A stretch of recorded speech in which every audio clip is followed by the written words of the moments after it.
आप सभी को मेरा नमस्कार। आज हम लोग जीएफआर में सबसे महत्वपूर्ण chapter procurement of goods and services पर चर्चा कर रहे हैं। जीएफआर में ये चैप्टर रूल 142 से शुरू होता है और 206 पर समाप्त होता है। अभी तक जीएफआर में जो भी संशोधन हुए हैं वो सभी संशोधन लगभग इसी चैप्टर के दिए गए रूल से संबंधित हैं। यानी इस चैप्टर के कुछ रूल को या तो डिलीट कर दिया गया है या तो उसमें कुछ नई चीजें जोड़ दी गई हैं। तो जीएफआर में हुए संशोधन में सबसे प्रमुख संशोधन 2 अप्रैल 2019 का है, जिसमें काफी बातें जीएफआर में नई जोड़ी गई हैं और कई रूल्स उसमें डिलीट कर दिए गए हैं। हालांकि इसके पहले भी संशोधन हुए हैं और बाद में भी संशोधन हुए हैं, तो मैंने सभी संशोधन को समाहित करके कोशिश की है कि चीजों को यहाँ स्पष्ट कर सकूं। तो आइए शुरू करते हैं हम जीएफआर के रूल 142 को। जीएफआर का रूल 142 हमें ये कहता है कि इस चैप्टर के अंतर्गत जो जनरल रूल है वो उन सभी मिनिस्ट्री और डिपार्टमेंट पर एप्लीकेबल है जो कि पब्लिक सर्विसेज के दौरान गुड्स का प्रोक्योरमेंट करते हैं। यानी वो सारी मिनिस्ट्री और डिपार्टमेंट जो पब्लिक सर्विस के दौरान गुड्स का प्रोक्योरमेंट करते हैं उन पर ये जनरल रूल लागू होता है। यानी उन्हें इस जनरल रूल को मानना ही है। अब डिपार्टमेंट एंड मिनिस्ट्री को इसमें छूट दी गई है कि वो अगर चाहें तो प्रोक्योरमेंट से संबंधित कि प्रोक्योरमेंट उन्हें कैसे करना है उसके लिए अपने डिपार्टमेंट में वो सुविधानुसार कुछ अपना डिटेल इंस्ट्रक्शन बना सकते हैं कि उन्हें किस तरह से प्रोक्योरमेंट करना है। लेकिन उस इंस्ट्रक्शन में जो ये जनरल रूल होगा वो जनरल रूल कभी वॉयलेट नहीं होगा। यानी इस जनरल रूल को लेकर के ही उन्हें उस इंस्ट्रक्शन को अपनी सुविधानुसार बनाना है कि वो प्रोक्योरमेंट कैसे करें। अब आते हैं रूल 143 पर। रूल 143 हमारा है डेफिनेशंस ऑफ गुड्स से संबंधित। यानी गुड्स की डेफिनेशंस में क्या आता है ये रूल 143 कहता है। तो इसमें इस चैप्टर में दिए गए सभी articles, materials, commodities, live stocks, furnitures, fixtures, raw materials, फिर मशीनरी, इक्विपमेंट, शिप, एयरक्राफ्ट्स, ये सारी चीजें और साथ ही साथ जो इंटीग्रेटेड प्रोडक्शन प्रोसेस है। यानी अगर मान लीजिए कोई कैमरा लगाना है तो उस कैमरा लगाने के पीछे जो है तार बिछाना होता है, कहीं खुदाई करनी पड़ती है, तो ये एक और फिर उसके बाद उसमें और भी कुछ मैकेनिकल चीजें हो सकती हैं। तो ये सारी चीजें इंटीग्रेट होकर के जब हमें कैमरा लगाना है तो ये वाला भी चीजें हम जो है इस गुड्स के अंतर्गत ले लेते हैं। और इसके बाद इंटेलेक्चुअल प्रॉपर्टीज हैं हमारी, और साथ ही साथ इंटेंजिबल प्रोडक्ट्स। जैसे इंटेंजिबल प्रोडक्ट्स में जैसे हमारे सॉफ्टवेयर हैं, ट्रांसफर ऑफ टेक्नोलॉजी है, पेटेंट्स हैं या इंश्योरेंस हैं, तो ये सारी चीजें हमारी गुड्स के अंतर्गत आती हैं। इसके साथ साथ वर्क्स की चीजें, जो वर्क्स में जो चीजें यूज होती हैं, जैसे ट्रांसपोर्टेशन हो गया, इंस्टॉलेशन हो गया,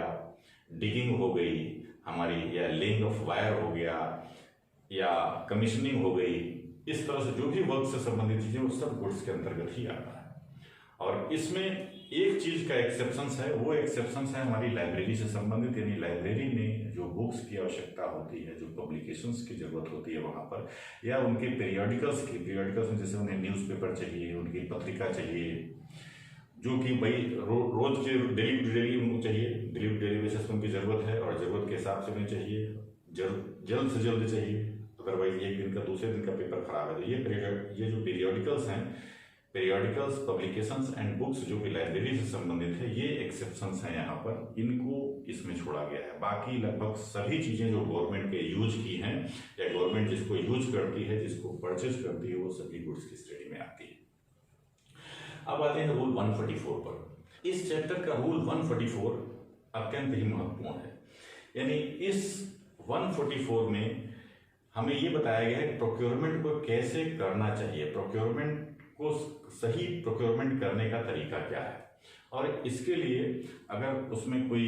गड़बड़ी होती है, उस प्रोक्योरमेंट में कुछ गलत किया जाए या वो प्रोक्योरमेंट कहीं से लगता है कि गलत हो गया, तो इसके लिए वो जो अथॉरिटी है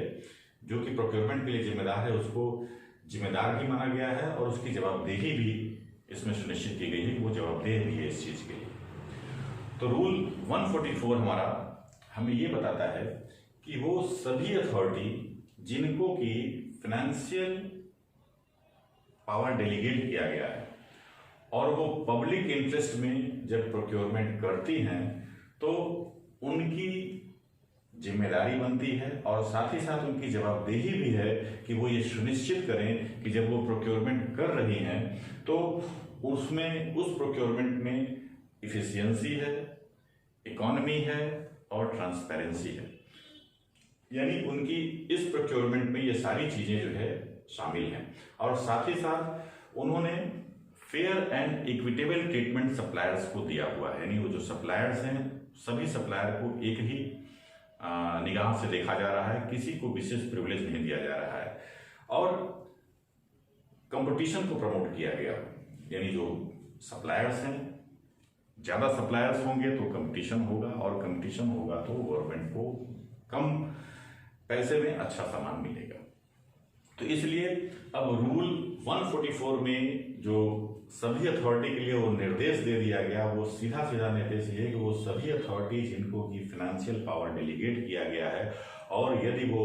पब्लिक इंटरेस्ट में कोई प्रोक्योरमेंट कर रही हैं तो उनकी ये जिम्मेदारी बनती है, साथ ही साथ उनकी जवाबदेही भी बनती है कि वो जब प्रोक्योरमेंट करें तो ये सुनिश्चित कर लें कि जो प्रोक्योरमेंट उनके द्वारा किया जा रहा है वो इफिशियंट है, वो इकोनॉमी है उसमें और साथ ही साथ ट्रांसपेरेंट है। और इसके साथ साथ उन्होंने फेयर एंड इक्विटेबल ट्रीटमेंट जो है सप्लायर्स को दिया हुआ है, किसी सप्लायर के साथ भेदभाव नहीं हुआ है और उस प्रोक्योरमेंट के अंतर्गत कंपटीशन भी प्रमोट किया गया है। तो इससे गवर्नमेंट को कम कीमत पर अच्छी चीजें प्राप्त होंगी, यही अपेक्षा उन सभी अथॉरिटी से की जाती है। अब इस प्रोक्योरमेंट को कैसे किया जाए कि ये सारी चीजें आए, यानी इफिशियंट हो, इकोनॉमी उसमें हो और ट्रांसपेरेंसी बनी रहे, फेयर एंड इक्विटेबल ट्रीटमेंट भी दिया जाए, कंपटीशन भी रेज किया जाए, तो ये चीजें कैसे जो है आएंगी। तो इसके लिए उन्होंने 10 तरीके बताए हैं कि अगर 10 तरीके अपनाए जाएं तो ये चीजें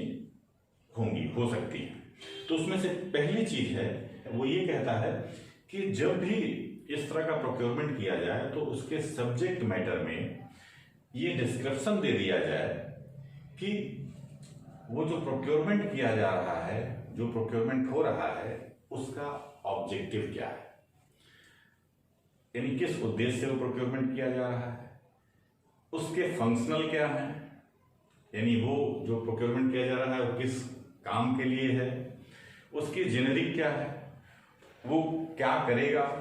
जो उसको किस प्रयोग में लाया जाएगा और मेजरेबल क्या है उसका, यानी वो जो काम करेगा तो क्या काम करेगा, कितना काम करेगा, उससे हम कितना काम ले सकते हैं,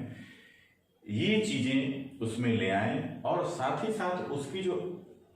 टेक्निकल क्वालिटी है, यानी उसकी टेक्निकल क्वालिटेटिव को भी हम स्पेसिफाई कर दें कि उसकी टेक्निकल क्वालिटी, उस प्रोक्योरमेंट की टेक्निकल क्वालिटी क्या है और उसकी परफॉर्मेंस कैरेक्टरिस्टिक्स क्या है। अगर हम ये चीजें स्पेसिफाई कर देते हैं कि किस, तो वो हमारा सब्जेक्ट मैटर में, तो जो भी सप्लायर्स होगा वो जान जाएगा कि हमें क्या चीज चाहिए, यानी गवर्नमेंट को क्या चीज चाहिए और बढ़िया वो सप्लाई करेगा। अब इसकी दूसरी बात जो है, दूसरी बात ये है कि जब भी इस तरह का स्पेसिफिकेशन दिया जाए, यानी जब प्रोक्योरमेंट किया जाए तो उसमें ये स्पेसिफिकेशन दे दिया जाए कि हमें किस क्वालिटी की चीज चाहिए, किस टाइप की चीज चाहिए, कितनी क्वांटिटी में चाहिए। यानी हम जब उस प्रोक्योरमेंट को करें तो उसी समय उसके स्पेसिफिकेशन में ये बता दें कि हमें ये क्वालिटी का सामान चाहिए, इसकी टाइप ये होनी चाहिए, इस टाइप का होना चाहिए और इसमें इतनी जो है क्वांटिटी हमें चाहिए। जब ये चीज हम स्पेसिफाई कर देंगे अपनी आवश्यकता अनुसार कि हमें ये सामान चाहिए, तो ये स्पष्ट हो जाएगा कि इन्हें क्या सामान दिया जाए, यानी जो है जो हमारी बेसिक नीड है, बेसिक नीड हमारी इस स्पेसिफिकेशन में आ जाए। हम इसमें कोई सुपरफ्लुअस या नॉन एसेंशियल चीज न डालें, अगर क्योंकि सुपरफ्लुअस या नॉन एसेंशियल चीज डालने पर हो सकता है हमारा कंपटीशन रेस्ट्रिक्ट हो जाए या अनवारंटेड एक्सपेंस हमारे जो है बढ़ जाए, यानी जो हम जो है वो एक्सपेंस उसमें आ जाए जो नहीं होने चाहिए थे। तो इसलिए जब भी हम स्पेसिफिकेशन दें तो उसमें हम क्या करें कि हम उसमें जो है उसकी क्वालिटी दें, टाइप दें और उसके क्वांटिटी को। यहाँ एक पर्सनल एक्सपीरियंस मैं शेयर करना चाहूँगा इस दूसरी बात को लेकर के कि हम लोग एक प्रोक्योरमेंट हम लोगों ने देखा था, उसमें वो था बैटरी से संबंधित। प्रोक्योरमेंट यूनिट कर रही थी बैटरी का। बैटरी 12 वोल्ट की बैटरी थी और वो बैटरी यूज में आनी थी बैकअप के लिए, यानी बैकअप जो कहीं कहीं टेक्निकल काम हो रहे हैं तो उनकी लाइट चली जाए तो उसके लिए बैकअप मिले, या हमारे सिस्टम्स हैं वो जो कहीं ईडीपी हैं उसमें उनके जो है कुछ लगे हुए थे बैटरी उसके बैकअप के लिए। तो उसमें क्वालिटी क्या थी, ड्राई सेल होना चाहिए था, टाइप क्या था 12 वोल्ट, और क्वांटिटी क्या थी लगभग 200 से 300 बैटरी उनको चाहिए थी। तो अब ये चीजें तो ठीक थी, लेकिन जब वो प्रोक्योरमेंट कर रहे थे तो उन्होंने उसके लिए जो है इसका अप्रूवल ले लिया, यानी एक्सेप्टेंस ऑफ नेसेसिटी उनको मिल गई और वो 32 लाख की मिली। जब हम लोगों ने उस प्रोक्योरमेंट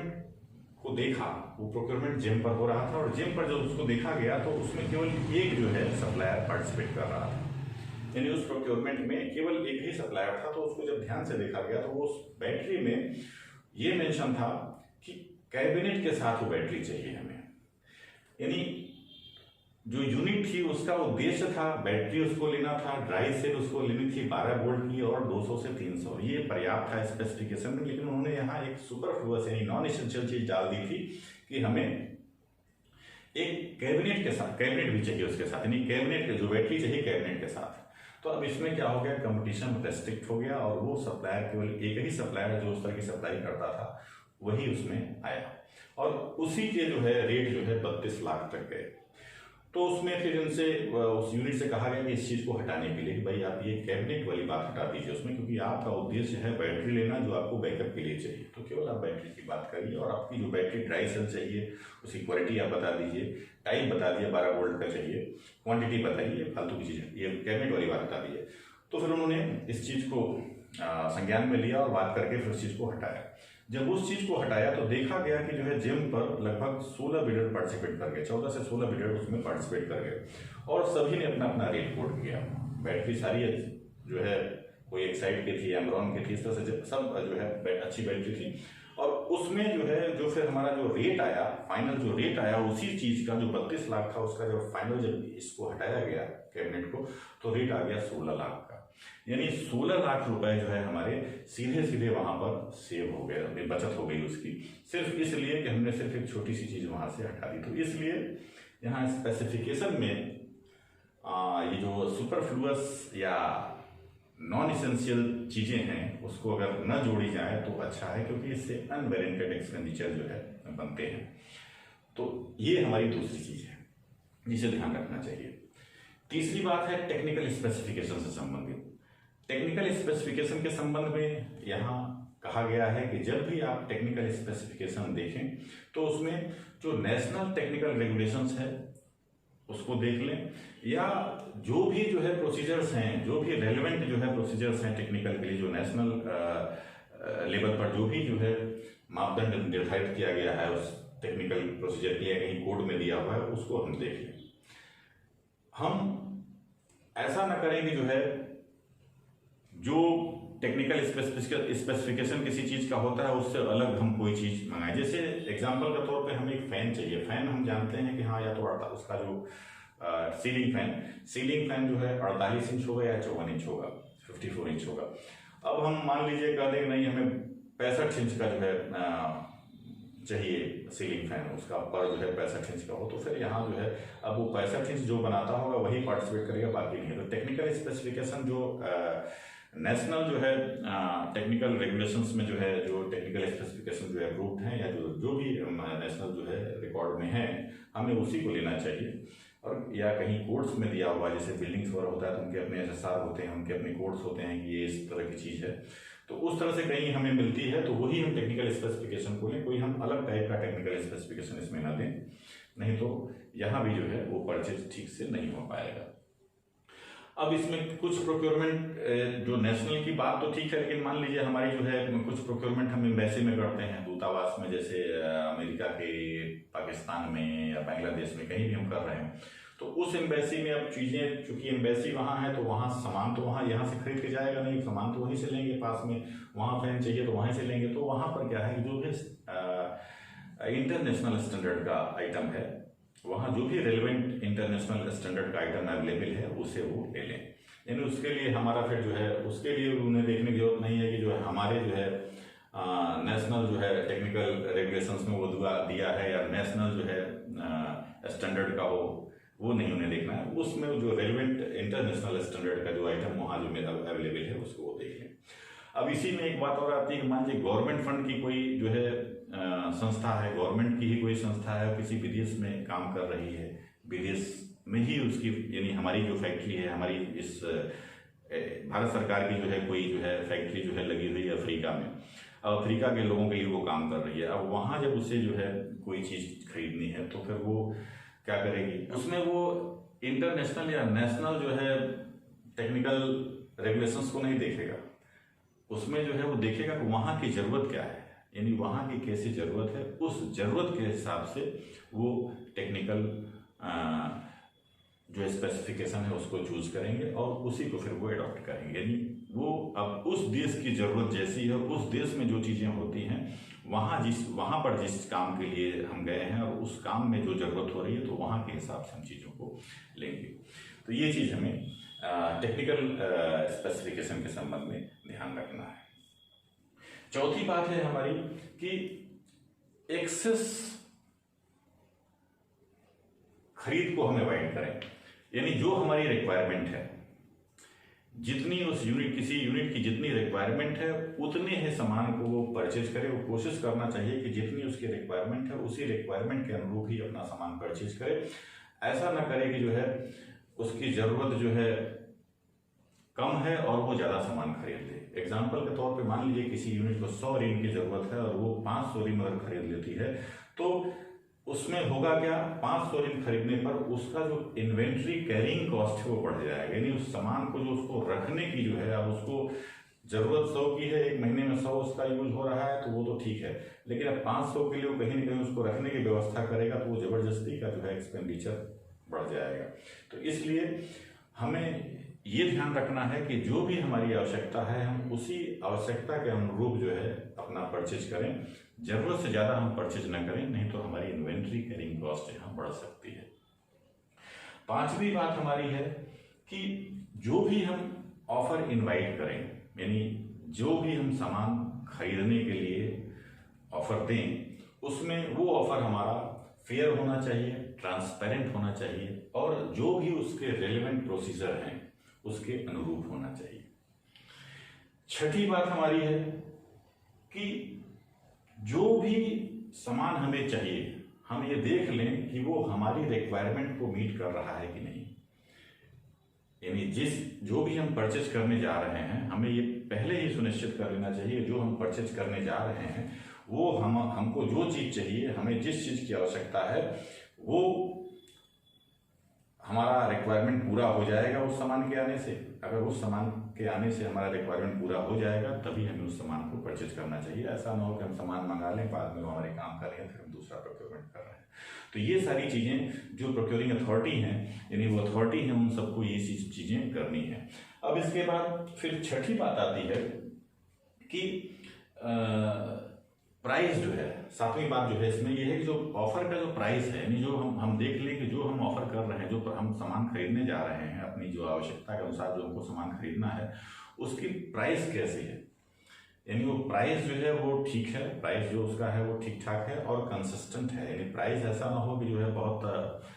उसका प्राइस कुछ हमको अलग सा दिख रहा हो, ऐसा ना हो। ये भी हमें उस अथॉरिटी को इसको भी देख लेना है कि जो प्राइस है उसकी वो सही होनी चाहिए और कंसिस्टेंट होनी चाहिए जिस चीज़ के लिए जिस सामान की उसकी ज़रूरत है उसके संदर्भ में। और फिर आठवीं चीज़ इसमें आती है कि जो है प्रोक्योरमेंट के स्टेज की।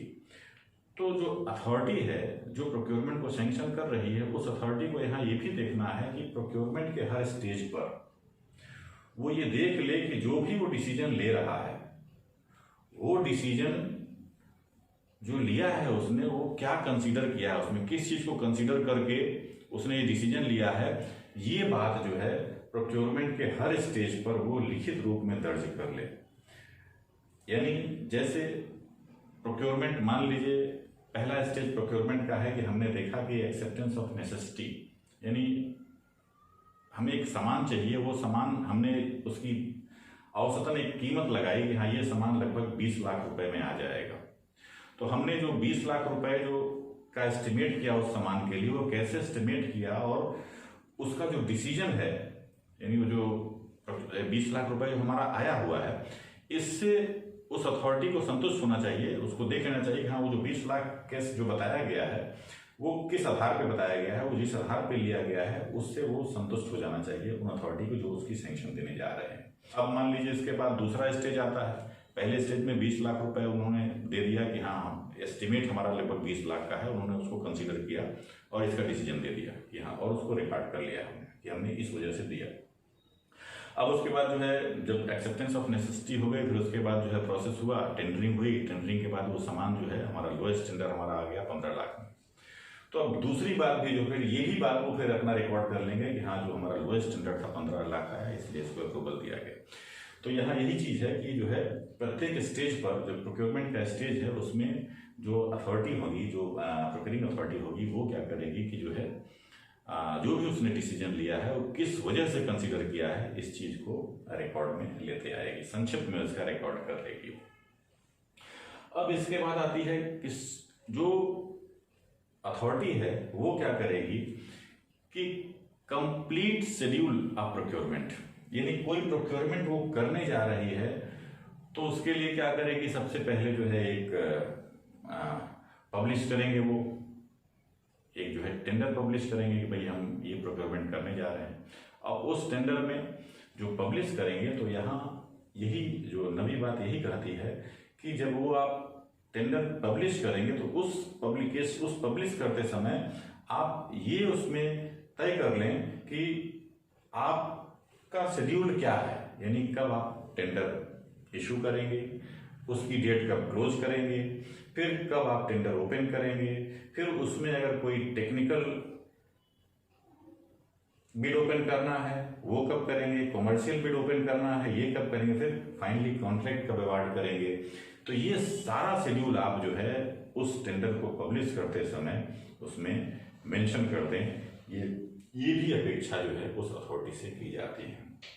और दसवीं बात ये है कि जब अथॉरिटी इस तरह का प्रोक्योरमेंट करे, जब अथॉरिटी को प्रोक्योरमेंट करना है तो उसके लिए क्या करे कि अपना एक एनुअल प्रोक्योरमेंट प्लान बना ले, यानी किसी वर्ष के शुरू होने से पहले ही, यानी उस वित्तीय वर्ष के शुरू होने से पहले ही वो अपना एक एनुअल प्रोक्योरमेंट प्लान बना ले कि हमें ये प्रोक्योरमेंट करने हैं, और उस एनुअल प्रोक्योरमेंट प्लान को अपने डिपार्टमेंट की या अपनी मिनिस्ट्री की वेबसाइट पे डाल दें, ताकि उससे जो सप्लायर्स हैं उनको सुविधा हो सके, वो समझ सके कि हाँ ये जो है इस जगह पर ये प्रोक्योरमेंट होने वाला है, और वो फिर अपना उसमें इंटरेस्ट दिखा सकें, और इससे क्या होगा कि कंपटीशन बढ़ेगा।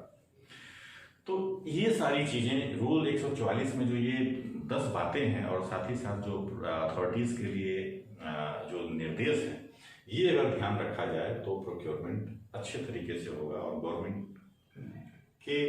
हिसाब से इस रूल को फॉलो करते हुए प्रोक्योरमेंट हुआ तो बढ़िया प्रोक्योरमेंट होगा। अब आते हैं रूल 145 पर। रूल 145 हमारा है authority competent to procure good, यानी कौन अथॉरिटी जो है प्रोक्योरमेंट करने के लिए सक्षम है। तो यहाँ पर वो अथॉरिटी जिनको एक्सपेंडिचर इनकर करने के लिए अथराइज किया गया है delegation of financial power rule में, वो अथॉरिटी जो है प्रोक्योरमेंट करने के लिए भी, प्रोक्योरमेंट का सैंक्शन देने के लिए भी सक्षम है। यानी वो अथॉरिटी जिनको delegation of financial power rule के तहत एक्सपेंडिचर को इनकर करने के लिए अथराइज किया गया है, वो सभी अथॉरिटी जो है प्रोक्योरमेंट की सैंक्शन देने के लिए सक्षम है। अब आते हैं रूल 146 पर। रूल 146 है हमारा procurement of goods required on mobilisation, यानी जब कोई मोबिलाइजेशन होता है या कोई ऑपरेशनल जो है मिलिट्री का कोई ऑपरेशन होता है तो उसमें पूरी की पूरी यूनिट एक जगह से मूव कर जाती है। जब वो मूव करती है तो ऐसी स्थिति में भी प्रोक्योरमेंट की जरूरत पड़ सकती है, क्योंकि वहाँ उस मूवमेंट के दौरान उन्हें बहुत सी चीज़ों की जरूरत पड़ेगी कि जो है जो उनको उपयोग करनी है। अब इसके लिए अगर वो प्रोसेस करेंगे, प्रोक्योरमेंट की चीज़ें अपनाएंगे तो शायद चूंकि मूवमेंट इमीडिएट करना है तो प्रोक्योरमेंट वहाँ नहीं हो सकता। तो इसलिए इस रूल से उन्हें छूट है। ये रूल वहाँ एप्लीकेबल नहीं होगा जब किसी तरह का मोबिलाइजेशन है, ऑपरेशनल रिक्वायरमेंट है, मिलिट्री का ऑपरेशनल रिक्वायरमेंट है, कोई मूवमेंट हो रहा है, तो वहाँ पर स्पेशल रूल लागू होता है और ये रूल वहाँ नहीं चलता। उसमें या तो स्पेशल रूल होगा या फिर गवर्नमेंट समय समय पे जो भी इंस्ट्रक्शन जारी करती है उसके संबंध में उसके तहत काम करना है। इस रूल से उन्हें छूट मिली हुई है। अब आते हैं रूल 147 पर। रूल 147 है power of procurement of goods से संबंधित, यानी किसी डिपार्टमेंट या मिनिस्ट्री को क्या पावर है गुड्स के प्रोक्योरमेंट के संबंध में। तो यहां मैं एक चीज स्पष्ट कर दूं कि इस रूल में बदलाव हुआ है। पहले जो जीएफआर में आप देखेंगे तो यहाँ जीएफआर में कहा गया है कि सभी मिनिस्ट्री और डिपार्टमेंट प्रोक्योरमेंट को करने के लिए उनको जो है पूरी जो है स्वतंत्रता है, वो प्रोक्योरमेंट कर सकती हैं सभी मिनिस्ट्री और डिपार्टमेंट। और अगर वो नहीं कर पाती हैं तो उन्हें सेंट्रल परचेज ऑर्गेनाइजेशन का एक डिपार्टमेंट था, director general supply and disposal, उसके थ्रू वो प्रोक्योरमेंट करें। ये हमारे पहले के जीएफआर में कहा गया है, जो लेकिन अब 31 अक्टूबर 2017 से सेंट्रल परचेज ऑर्गेनाइजेशन यानी director general supply and disposal की जो व्यवस्था थी वो पूरी तरह से समाप्त कर दी गई है। तो इसलिए ये जो रूल 147 जो पहले जीएफआर में कहा गया था वो अब वहां पर ये बातें समाप्त हो चुकी हैं। अब जो नया रूल 147 है वो जो कि 2 अप्रैल 2019 के लेटर के अनुसार जो चेंजेस हैं, जो उसमें अमेंडमेंट हैं, उसके अनुसार से रूल 147 ये कहता है कि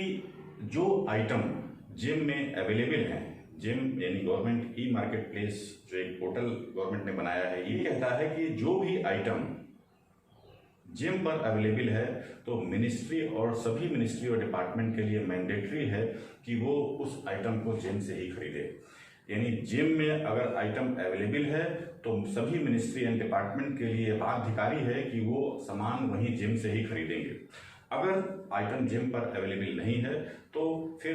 सब मिनिस्ट्री और डिपार्टमेंट को ये अधिकार दिया जाता, पूरी तरह से ये अधिकार दिया गया कि वो जैसे चाहे प्रोक्योरमेंट करें, लेकिन दिए गए नियमों के अंतर्गत, यानी जो प्रोक्योरमेंट के जो प्रोसेस हैं उसको पूरा करके ही। जैसे चाहे तो वो